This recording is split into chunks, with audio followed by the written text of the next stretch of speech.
I'm excited because we've got Sugar Ray Leonard coming onto the show. He's got a book out, and we're going to talk about the movie. He's training Hugh Jackman. He's really, I mean, this guy is really a legend. I grew up, my dad used to make, I'm the youngest of 3 boys. My dad, that was fight night at our house. And I don't mean we fought each other. I mean, my dad would bring us down to the living room and we would watch boxing. But that boxing was, a big, so, it was different. People were, the anticipation It was, for the now match it's all was different, pay-per-view right? and it's all ultimate fighting. But there was a time, you know, in the 80s, 70s and 80s, boy, boxing was the thing. Cannot wait to pick his brain well, let's about do it. so many things. Let's We're pick gonna his do brain. that. Pick it. Okay. You know, even the mention, of course, of our first guest name makes you think of a champion. After an Olympic gold medal and countless championship wins, boxer Sugar Ray Leonard became one of the most legendary sports icons of the 20th century. It's his name, Sugar Ray. I just Sugar love Ray. it. He recently, as we mentioned, came out with an autobiography. It details his iconic career. Now he's lending his expertise to Hollywood, training Hugh Jackman. There's a new movie out called Real Steel. Take a look. To have Sugar Ray teaching me, and then to ultimately have a robot doing his moves, that's about as cool as it gets. He's a good student. He digests what I say, and voila, it comes to life. And we've got the great Sugar Ray Leonard here in person in our studio. Good to have you here. Well, thank you. Thanks for having me. It's an honor having you here in the studio. So excited. I am. Very excited. I grew up, I told you this before we started, I grew up watching you on TV. My dad would get the boys in the living room, and it was a sacred night at our house to watch Sugar Ray. So this is awesome. Looked like you and Hugh Jackman were having a ton of fun on the set there. Was that a good time? That was a great time. And Hugh being the kind of guy that he is, I mean, he's so likable, and he is such an athlete. He really, really is. And it made it easier. His father, by the way, did a little boxing. That's what I heard, yeah. Amateur boxing, I think in the Navy or someplace. And Hugh did a little boxing himself, so that made it a lot easier to kind of walk him through what is perfectly executed, the punches that are being thrown.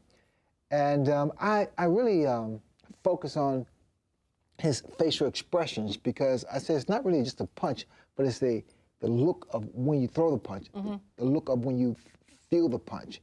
And he was able to pull that off. Man, and I looked at a bunch of interviews that he did, and he was talking about you being so patient with him and being such a wonderful teacher and how much fun that he had. This is not work, really. Most people have a job. When you're having that much fun, it's just different. And so he obviously absorbed all of the information that you gave him, right? Absorb is the right word to use, because when I told him these things, I was almost telling him too much, but he was able to kind of digest it. Yeah. And I said, you have to let go of being Hugh Jackman, you know, the actor. You gotta let go of being the dancer or the guy on stage on Broadway.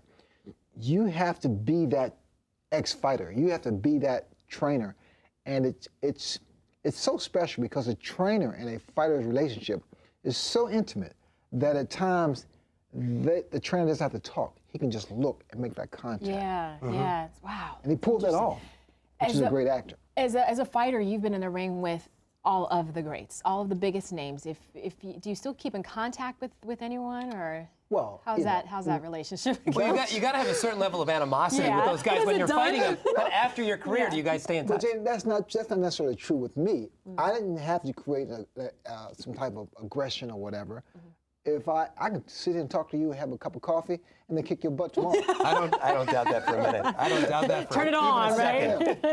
I could turn that switch on. Yeah. But a lot of fighters have to create that aggression to go to training camp to train their hearts out so that they can perform.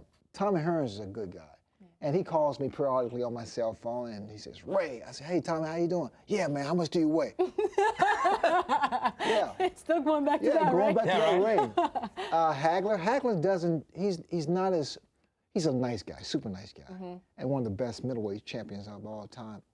But he's more old time, and he's like more reserved. Duran, I saw him in Mexico years ago, and we hugged and we had breakfast together. So I'm friends with my guys, with my counterparts. That whole generation of fighters was kind of like the last superstar generation. Do you obviously you still follow boxing. Is there anybody you look at and go, that guy could have hung with us?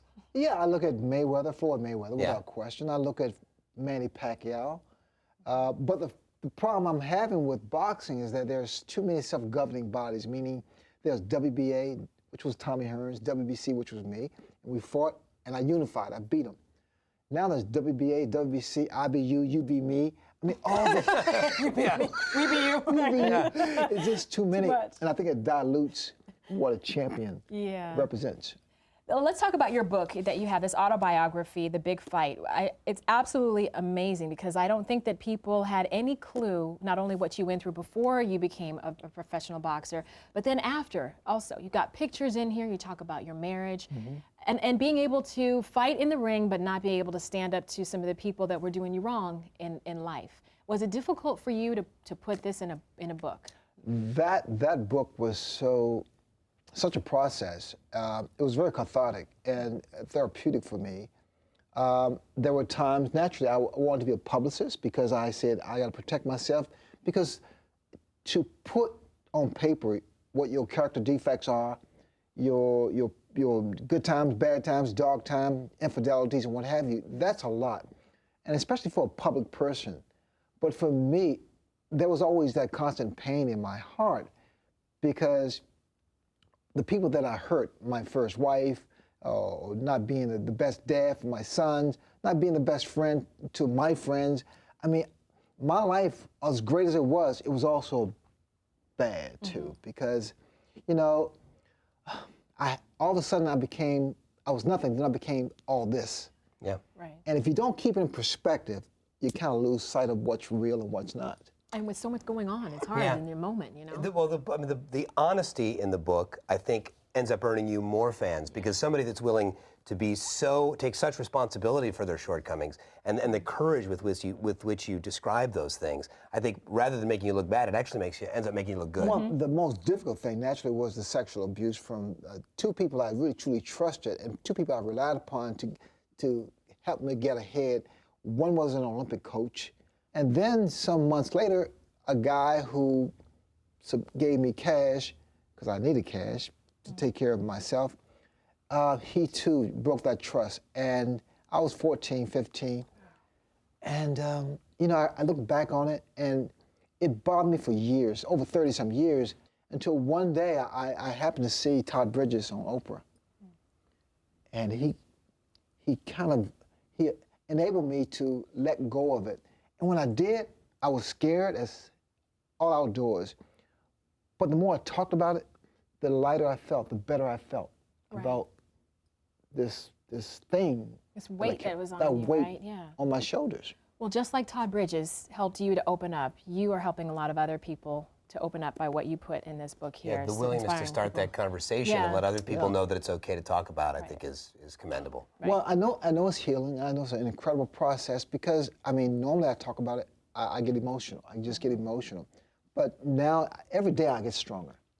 You know, the same thing, I mean, I was an alcoholic, and I am an alcoholic, I should say. And I've been 5 years sober. Congratulations. And the thing about it, though, also to say I'm an alcoholic, it was difficult too, because when I first went to the program, to the AA meetings, I said, I'm Ray. I never said I was an alcoholic for quite some time. And when I said it, it was so hard to say because I'm like, I'm Sugar Ray Leonard, I'm not an alcoholic, you know? But when I said that, that too freed me. You know, and now it's all about making amends and being of service and living a good life. Yeah.